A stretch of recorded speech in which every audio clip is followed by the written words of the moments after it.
Awalnya fine-fine aja kan ya. Habis itu makin kesini makin kayaknya kalau diterusin percuma deh.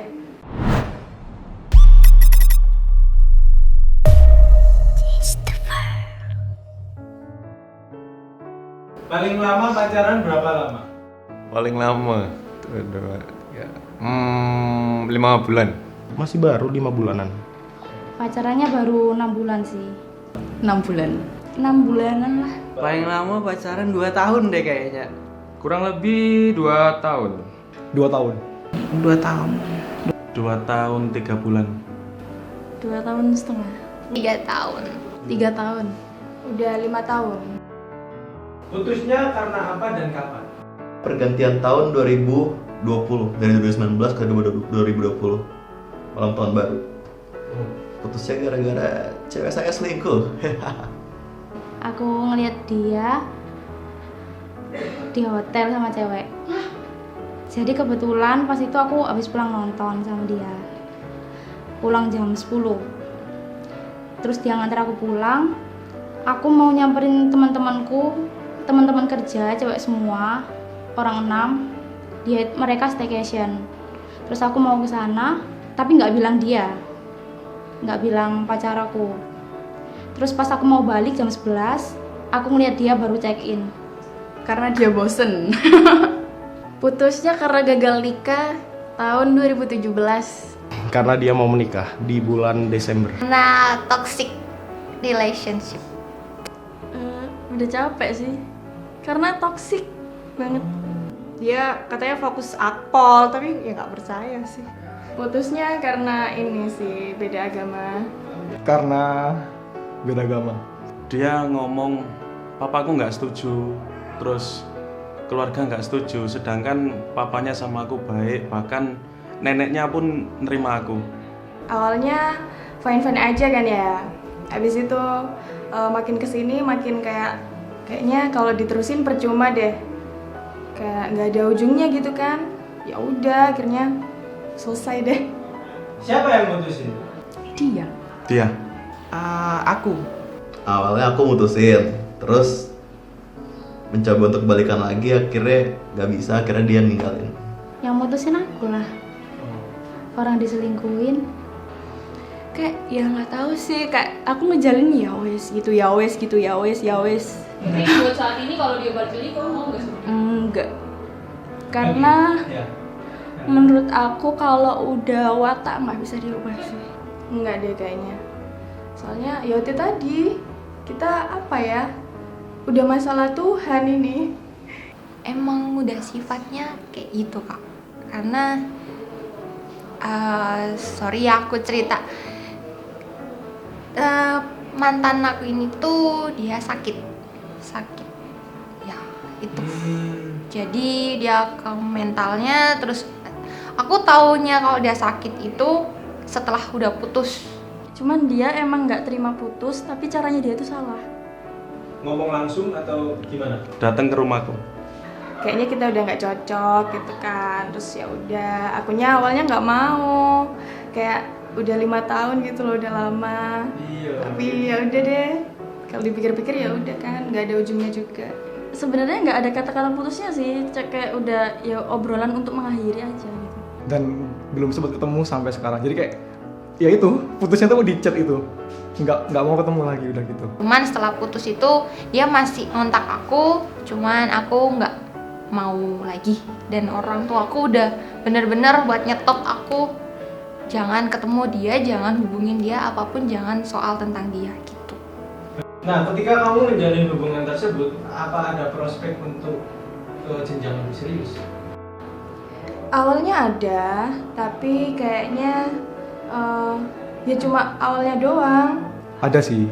Kayaknya untuk sekedar have fun aja sih. Ada. Bahkan aku kenalin ke orang tua aku, sebaliknya juga. Kita sempet nabung. Oh ya? Nabung nggak tahu ya, waktu dari SMA nabungnya tuh. Jadi kayak kamu ada 10.000, aku ada 10.000, ya udah kita tabung. Ada 10.000, ada 5.000 kita tabung. Ada 20 ya, 20 sama-sama kita tabung gitu. Tapi duitnya dibuat dia, nggak tahu sekarang di mana. Kayaknya bilang gini sih, udah nggak usah dipikirin dulu gitu. Selagi ada waktu buat senang-senang aja dulu, nggak usah mikir yang besok gitu sih. Ya kalau udah ke tahap yang pacaran aku pengennya ya maunya sampai nikah, tapi nggak tahu kenapa selalu cowoknya gitu loh yang nggak jelas. Dia itu kayak marah gitu loh. Ngapain bahas-bahas nikah, orang masih umur segini. Aku loh belum ada pikiran nikah sama sekali, dia bilang gitu. Terus kayak mikir kayaknya nggak mungkin deh, meskipun mungkin kita harus harus ngalah salah satu ya kan. Itu pun harus mikir-mikir lagi karena ini udah urusan sama Tuhan. Cuman waktu itu gue mikirnya ya udah mungkin ini yang kali ini gue pengen dapetin orang yang emang mau gue ajak serius. Soalnya dari sebelumnya gue sempet gagal berkali-kali gitu deketin orang. Nah kali ini gue dapet kenal sebulanan, terus akhirnya kita pacaran, kita jalan, kita kayak jalin ya sewajarnya seperti anak pacaran, anak muda sekarang gitu kan. Terus gue kayak ngerasa orang ini baik. Gue cerita ke teman gue, dia baik gak kayak sebelumnya gitu kan. Taunya ketika gue dapet orang yang emang bisa dibilang orang baik buat gue, tapi ternyata bukan jodoh gue. Dan ternyata di belakangku itu ada laki-laki lain. Dan laki-laki lain itu sudah deketin dia sejak aku 2 minggu pacaran. Ceritanya itu aku tanggal 14 Februari aku jadian. Tanggal 28 Februari itu dia ada acara lomba kayak buat jembatan gitu. Buat jembatan di acara lomba di tanggal 28 itu pas juga hari ulang tahunku. Itu aku samperin. Nah, sebelum hari H itu aku mergokin dia DM karena dia masukin Instagramnya ke HP ku tanpa aku minta. Dia masukin Instagramnya ke HP ku. Aku bakal datang besok ke lombamu. Dia ngomong-ngomong dia dari luar kota. Bukan asli Surabaya. Bukan, dari kalau nggak salah ya bagian dekat Banyuwangi lah. Aku nggak bisa nyebutin. Iya, bagian dekat situlah. Nah itu 2 minggu dia mau datang, aku jawab DM-nya itu seolah-olah aku adalah pacarku itu. Oh ya nggak apa-apa, datang aja. Oh iya bla bla bla bla bla, nanti nginep di hotel mana bla bla bla bla bla. Terus di akhir-akhir DM aku bilang, makasih ya bro udah support pacarku. Tahu nggak kabar terakhir mantan kamu yang sekarang ini? Nggak tahu. Enggak. Nggak tak blokin, nggak tak unfollow, nggak tak apa-apain. Cuman dia ngechat nggak tak balas sih. Nggak mau tahu. Taunya ya dari sosmed, terus aku diblok sih karena aku sering stalking gitu loh. Ya WA itu ada, Instagram ada, cuma di-blok gitu. Kabar terakhir aku cuma tahu dia sekarang kan kemarin baru lulus SMA, sekarang udah kuliah gitu. Terakhir buat 2019 waktu ulang tahunku dia kirim bunga ke rumah. Kalau ngikutin sih enggak ya, cuman kayak dari story doang. Kalau story biasa sih masih nggak apa-apa ya, cuman kalau misalnya ada story sama cewek yang aku duga selingkuhan itu mungkin kayak oke, gitu. Apa kamu setiap punya mantan pasti selalu lost kontak? Baru dia aja ya kayak gitu. Sebelumnya masih deket, masih temenan semua. Ada yang beberapa enggak sih, karena kalau menurutku ya udah berteman aja, ngapain harus lost kontak gitu kan. Karena menurutku ya toh kenapa juga kita harus ngeblokir, kan dulu dia itu sama kita kan pernah seneng bareng gitu, buat apa gitu. Ya wis masa lalu kok gitu, kayak lah emang bisa temenan ya kenapa enggak gitu.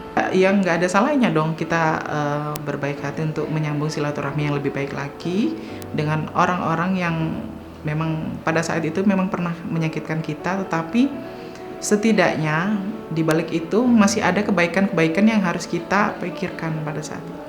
Aku sih enggak, cuman karena dulu tuh dia yang ngeblokir aku duluan, jadi kayak buat apa gitu aku nyimpen semua kontaknya dia, jadi aku ikutan blokir dia. Kalau yang ini harus lost kontak sih karena udah 5 tahun, kayaknya susah deh buat ngelupain. Jadi ya udah, kayak mending ngilang dulu aja sementara. Apa yang udah kamu lakukan untuk biar kamu bisa move on? Mabok. Ikhlas, pikiran logis aja sih. Ya jalanin aja sih kalau aku. Ditolong PSBB sih sebenarnya. Gue kayak nggak mau ngehubungin dia, gue juga batasin hubungan sama dia. Intinya gue cari kesibukan bagaimana caranya gue bisa ngelupain dia dan gue bisa bahagia tanpa dia. Gara-gara kalau misalnya nggak ada PSBB kita bakal berkeliaran dimanapun, terus banyak melihat tempat-tempat yang ada historinya, terus ketemu orang-orang yang bersangkutan dengan dia. Jadi aku blokir, ya wis, ya apa caranya biar aku itu bisa tenang. Aku masih banyak teman-teman yang peduli sama aku kayak gitu. Kalau tips untuk move on sih kayaknya lebih ke cari kesibukan aja ya. Kayak misalkan jangan biasakan diri sendirian gitu. Kalau sendirian kan pikirannya pasti kemana-mana tuh. Jadi lebih ke cari kesibukan aja, ngapain kayak main game kayak apa gitu. Kalau dari tadi malam sih kayak ngedit video, ngedit foto gitu. Terus habis gitu di kerjaan juga enjoy sama teman-teman. Terus ini kok kebetulan gitu malam minggu jadi bisa keluar sama teman. Keluar rumah, aku nggak boleh di rumah karena aku di rumah, kalau di rumah pasti kepikiran. Main-main sama temen aja sering-sering, terus kayak ya segera cari yang baru, jangan lama-lama, jangan kebanyakan mikir kayak kan biasanya kalau orang pengen nyari cewek baru itu selalu ngeliatnya ke mantan terus kan. Ya wis, jangan sering-sering nge-stalk IG-nya mungkin. Terus kalau bisa jangan sendirian lama-lama. Sering habisin waktu sama temen. Terus apa lagi ya? Sendirian lama-lama itu makanya cepet-cepet cari pasangan baru. Oh enggak, maksudnya kayak sendirian di kamar kayak gitu-gitu. Kayak nggak apa sendirian di kamar, tapi habis itu kayak jangan lama-lama. Terus keluarlah kemana kayak gitu. Itu sih. Kalau cari pengganti cepet-cepet termasuk tips move on nggak? Enggak. Itu namanya dibuat pelarian. Tapi kamu gitu nggak? Enggak. Kasihan cowoknya dong.